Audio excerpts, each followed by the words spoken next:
Hey, fellow writers, this is the Right Spotters here with Shane McLean and Chris Colucci coming at you on video. So today's subject, we're going to be talking about overcoming writer's block and techniques that both Chris and I use to come over writer's block. So some writers believe they don't get writer's block or writer's block is a myth. Other people who sit there staring at the blanking computer screen would probably beg to differ. I'm kind of like somewhere in between. Sometimes I can be good and sometimes I'm not. I think if you're a writer, coming to an obstacle, stumbling block is only natural, right? It's not like it's unnatural. Some writers think naturally ideas should flow, and every time my fingers hit the keyboard, magic should happen. Just doesn't happen like that. Some days are great, some days are not so great. So Chris and I are going to sit here, break down writer's block, and give you some techniques to overcome it. Right, Chris? We are. That's right. That's right. So writer's block, I guess you could say there are different forms, different variations. You could sit down with an idea of what you want to write and you're ready to type and the words just don't come out. You can't formulate your ideas coherently, so you can't express the thoughts in your head on the page. There could also be the kind where, it's Tuesday at 4 o'clock and this is my time to write, and I sit down and I don't know what to write about. Either I have 100 ideas and I don't know which to choose, or I just blank slate, what do I do? They're kind of related in that they're both preventing you from getting work done. And they're both, not the best thing to have happen when you're writing, when you're a writer. I think a lot of, or one of the easiest ways to avoid writer's block or overcome it, either way, or don't fall for it or to avoid it, is to just be prepared. Like brainstorm ahead of time, write some ideas out. I love having an outline to refer to, or just bullet points or topics that I want to cover. Go into your writing session with a plan, just like going into the gym with a plan. Like you can't always. That's a good idea. I've never thought about that. That is a good idea. It is. You can't always freestyle it because that's not guaranteeing results. Walking in with a plan of I want to accomplish A, B, and C, or I want to accomplish A, like set low bars that you will meet.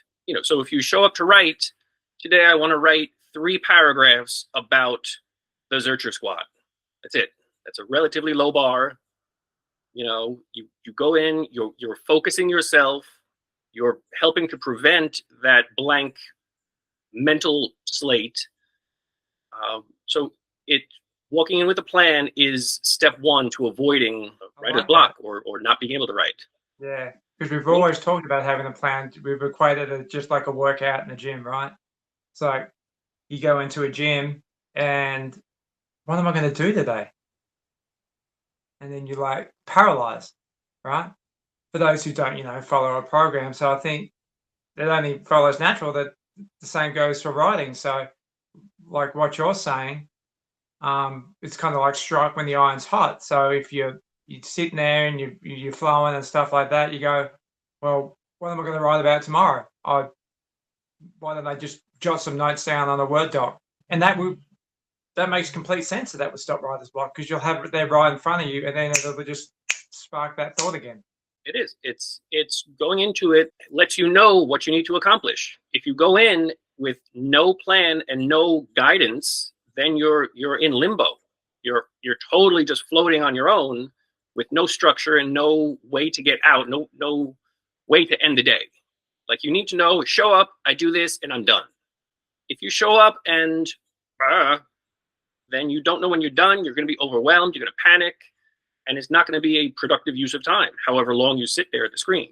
Getting words out, like you just said, getting words out, whether it's bullet points, I'll cover these tomorrow, whether it's just brainstorm ideas and just, word association that doesn't make sense, just get words on the page. Don't have a blank page because that's overwhelming and it's intimidating and it's ominous. The big giant blinking cursor. Yeah. Oh no, I've been there.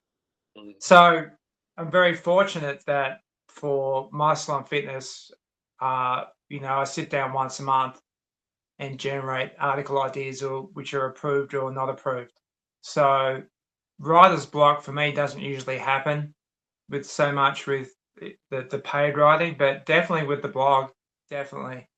When I have to free form some ideas, that's when kind of writer's block kind of strikes me in just coming up with once I've got the headline, I'm good to go. I think coming up with a headline is key rather than trying to sit and look at a blinking computer screen, right? If you have some kind of idea what you're going to write about, get the headline out, right? Right. I know you're a little different. You like to do the outline and stuff like that, and that's fine, and that works too. But if you sit there and it's your designated time to write, and you draw in a blank, come up with a headline, and that headline, once you, it might take 5 minutes to come up with a headline. Who knows? But once you come up with that headline, you'd be amazed what can flow from that. I think that's a great idea. Is you need to start somewhere. If you want to write bigger arms in 12 weeks, there's your headline. Figure out an arm workout you put a client through and write it out. Whichever way you want to start, you need some kind of framework that will guide and instruct you during your session. If you happen to just not have ideas, if your well is dry, think back to the most recent client you dealt with. What did you do in your most recent training session? Which is why we always say, if you're a fitness writer, it really helps to be a trainer, active trainer. That's perfect. So if you're totally blank, just think back to whatever your most recent session was. Did you have the client do split squats? Did you have them do supersets? Did you have them use a kettlebell?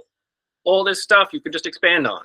Like, I used supersets because she works 50 hours a week and she had no time. So we had to do a 40-minute session. I use kettlebells because she loves swings, whatever. So if you have no ideas, take a step back and realize that you have tons of ideas. Yeah, so that's that imposter syndrome that creeps in as well, kind of with writer's block. It's like, oh, it's all been written before and I don't know what to write about. And it's been done like this and it's done like, and then you get in that self-perpetuating loop, right? So writer's block and kind of imposter syndrome sometimes can mix up together. Oh, for sure, because we've said everything has been written. For over a century, people have been writing about exercise and nutrition, but you haven't. And people will want to hear what you have to say. You don't not write a squat article because Ed Cohn wrote a squat article once. Like, you can still write how to squat and why to squat. Don't buy into the imposter syndrome just because other coaches have written about whatever topic. You're still allowed to, and you still need to. Your unique expertise and perspective needs to be out there, needs to be shared. That's the whole point. That, like, if you're gonna feed into that imposter syndrome, stop being a trainer, period. Because there are other trainers out there. Well, that's a great point, right? Yeah. You wouldn't do that. You wouldn't do that just because you don't feel up to it or worthy enough. You're worth it. Just do it. Go. That's true. So one of the things I mean, I very rarely suffer from writer's block anymore. And yes, writer's block is a thing. So don't let anybody tell you different. Every morning, I have a gratitude journal. And I write in that gratitude journal. So the term writing is like a muscle. I think you probably heard that before. So if your muscle is weak, you start off with something easy. Writing a gratitude journal. I also have this, the client suggested, like a 5-year journal, and it has a question in it, and that you answer that question for 5 years and you go back and you go check it. But this, I do this every morning, and it asks a question and I answer it. And that just starts the process. That's 2 things I like to do. Particularly, I think when you sit there at a computer screen and you completely draw on a blank and you're trying to boom, boom, boom, and even if you can't think of a headline, I mean, that's where working out is great, right? Particularly walking. Walking is underrated because walking is that contralateral movement at opposite arm, opposite leg. And when you do that, both hemispheres of your brain operate, right? And so we've all had that feeling when we've gotten up and go for a walk and it clears our head. That's perfect for writer's block. You just need to get up and you just go up and go for a walk and think of something else. It's like when you're trying to remember where you left your keys and that's all you're thinking about is where did I leave my keys? But if you stop thinking about it, then it's like, oh, that's right. I left them on the desk over there. It's the same with writing. I think that's a great point. You just have to kind of get out of your head and just let your subconscious marinate on whatever and consciously focus on something else, and the problem will usually resolve itself. It's true. It is. I always tell people that when they're trying to find something, it was just like, or they're trying to remember some artist of a song, it's like, stop thinking about it. Mm-hmm. Stop talking about it. It'll come to you. Just leave it alone. And sure enough, 5 minutes later, it's like, oh yeah, that's right. That works. Yeah. I know. It's just one way. No, that's one way, but that's a very common way, is to get out, get moving, distract yourself from the task at hand, and you can get back to it.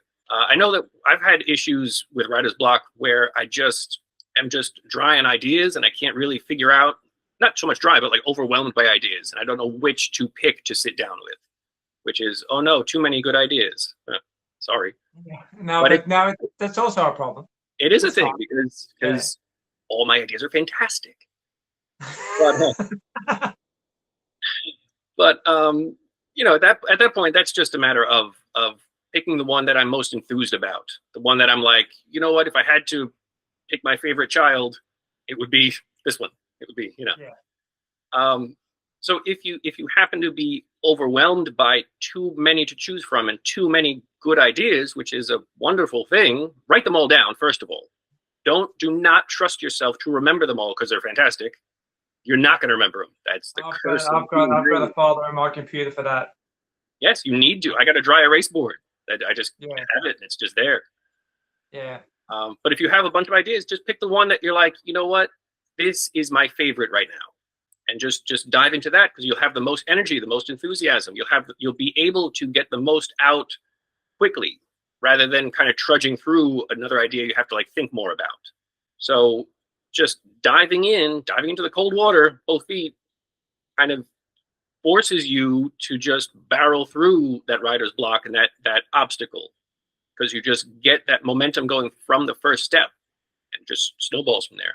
You bring up a great point, and it's kind of like with the little free writing exercises that I just came up with. I mean, writing is fun, right? I find it fun. I mean, I get paid to write, but I do it for free, right? And I do it for free. So I think writers tend to forget that it is an enjoyable exercise being creative. So with what you're saying is do something enjoyable. If you feel like you want to write about that, write about that. Don't write about something that you don't enjoy. If you're writing about something that you don't enjoy, then sure enough, you're going to be smacking your head up against a brick wall and suffering from writer's block because you don't want to write it in the first place. So yeah, I think what I'm basically trying to say is finding some enjoyment is one way to overcome writer's block. Definitely. That's a huge point. Like, I know one of my favorite parts of writing is sneaking in movie quotes or movie references. I fit a Who Framed Roger Rabbit reference into a fat loss article. That's one of my favorite things. Who Framed Roger Rabbit? Like, and now I've seen it. Yay, good. So that little stuff, like finding joy, finding entertainment, and writing, because you're writing for yourself. Like, if you don't want to read what you wrote, nobody's going to want to. So you have to enjoy the process and the finished product. So do little things like that, like Tony Gentlecore's classic Wu-Tang references. They drive me nuts. But he enjoys them. That's fun. That's fine. So do things in your writing that you appreciate, you enjoy. That's going to also help you to get through the blank page syndrome. It'll give you something to write. Yeah, that is true. But I think we really got to emphasize that writer's block happens to everybody, and it is not a myth. Some writers just think, some writers are so great that when you talk to them about writer's block, they're like, that's not a thing. It's never been a thing. Yada yada yada. You should just go like that. But it is a thing. And so hopefully by watching this video and me and Chris riffing, it'll give you some ideas for when you do suffer from it. If you haven't suffered from it before, it's coming for you. It always comes for you. If you're a writer, it's going to happen. I mean, it's like missing lifts in the gym. Like you'd never plan to miss a lift, but it happens all the time to people who don't expect it to. And it doesn't have to ruin your training plan. It might interrupt your immediate session, but you're going to come back and you're going to conquer it. Like there's no question. Nobody has ever gotten stapled at the bottom of a bench and stopped benching. Yeah, true, right? They don't. All right, that sucks. What can I do so that doesn't happen again? That's how you treat writer's block. If you sit down to write and I don't know what to write about, pick your most recent session. Pick any exercise. Pick your favorite exercise. If you love reverse lunges and they're your favorite exercise and you figure out a reason to program it for everybody and you don't know what to write one day, write an ode to the reverse lunge. Do a detailed technical dive. So even if it's for nobody, that's like a free writing exercise, right? Absolutely. You're still getting practice. You don't have to plan on publishing stuff. Any writing, fitness writing or fiction writing, you write to practice. You don't always write to publish. That's something to keep in mind. It's true. It's true. So that's what you do. You can always find a training or nutrition topic to write about. If you don't know what to write about your 4 favorite protein foods. It's gonna be steak, chicken, and tuna, eggs, but whatever. Yeah. Like that's true. Yes. So I just thought of something else I've spoken about before. That if you're stuck, you put yourself in a different environment. So I've spoken about before that I used to just walk into my gym and look around my gym and look at all the equipment and go, what about if my client doesn't know how to use that? And that is a great way to spark ideas, is to just, if you're sitting there and you're blanking out at your computer, like I said, getting up and going for a walk. If you're fortunate enough to have a garage gym like I do, you can go there. If not, get in the car, go to your gym, do the same thing. I think putting yourself, because banging your head against a brick wall is no fun. So it's no fun, and as hard as you're going to try to knock something out, sometimes it's just not going to happen. So that's just, like I mentioned before, like going for a walk. That's a great technique. Putting yourself in a different environment is perfect, right? Have you done that before? It is. It's so funny. My wife worked at an accounting firm, so during tax season, I would drop her off on Saturdays because tax season for accounting is crazy. It's 6-day weeks. Yeah. I would drop her off at the office and I would go to the library and I would spend 6 hours in the library. And in one tax season, I think I wrote like 5 or 6 articles just working on Saturday afternoons. A different environment. It's an environment. It's the library. It was a very nice library. Sayata Public Library in New York. I just focused and that was it. I just got in the zone and I haven't been able to recreate that. Maybe I should try. Yeah. But yes, it was instead of working from home, it was a different environment. I was surrounded by other people who were focused on their own stuff. I had nothing to do but work. And I cranked out so much content. It was ridiculous. And that's a perfect example of how a change in environment can help. Oh, for sure. For sure. It's definitely something worth trying. If you're stumped, if you're just stuck, if you're just not in the mood to write, you can do these tricks to get yourself in the mood to write. We talked about it a bunch before. You just train yourself that when I'm here, this stuff gets done. Funny you should say that, because if anybody knows me, I'm a huge Chuck Norris fan. So pretty much every day I take a picture of the Chuck Norris calendar and there's a little saying on there, and it's like my first creative writing thing for the day. I come up with something stupid underneath that Chuck Norris joke. Like last one was like, he eats champions for breakfast, and I said something like, oh, well, because he's a big eater and he's never full. Just something completely stupid and random like that.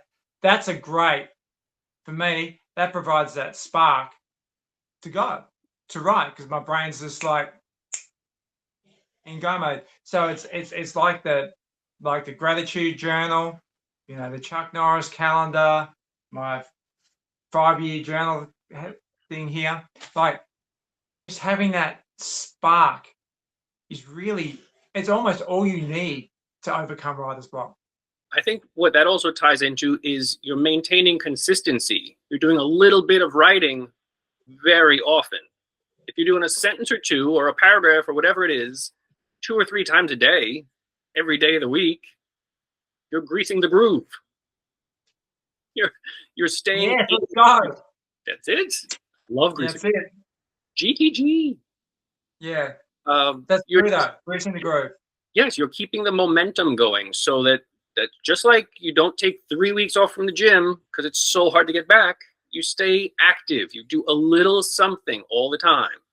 Do a little writing. You get over the low bar over and over and over again so that when there's a big bar, it's not that hard to do. It's more challenging, but it's not unconquerable. So consistency is huge. You said with the clients before. So I don't know, it's got to be over probably 7-8 months ago. I was just stuck with what to write about, particularly from my blog. I would just ask my clients. Yeah, I would just go, "What do you want me to write about? Well, you got any ideas?" Because like when you're a trainer, a lot of your clients are into fitness and they like to follow stuff online, and they see stuff on television and they ask you questions about this, that, or whatever. So I think clients are also a great source of overcoming writer's block or lack of ideas as well. Just ask them. It's just so sometimes we try to look for complicated solutions to a simple problem, right?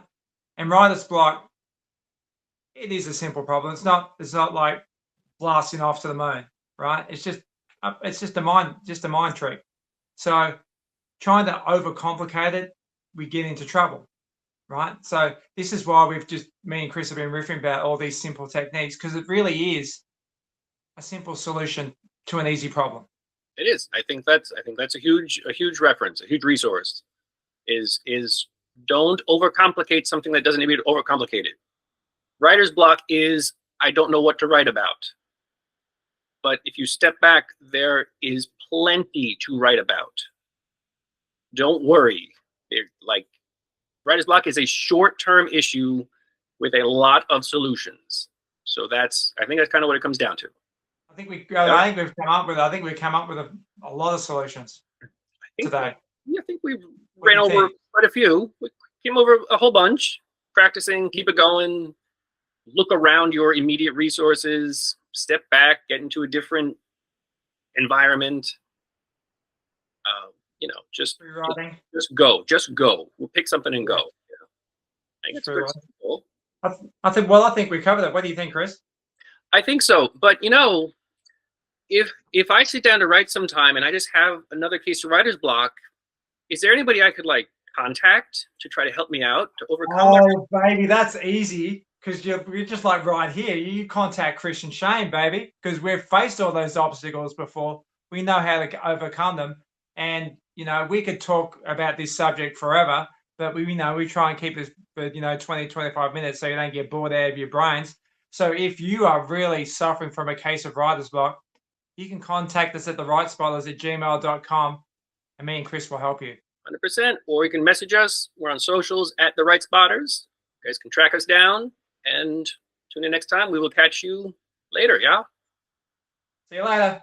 Good work.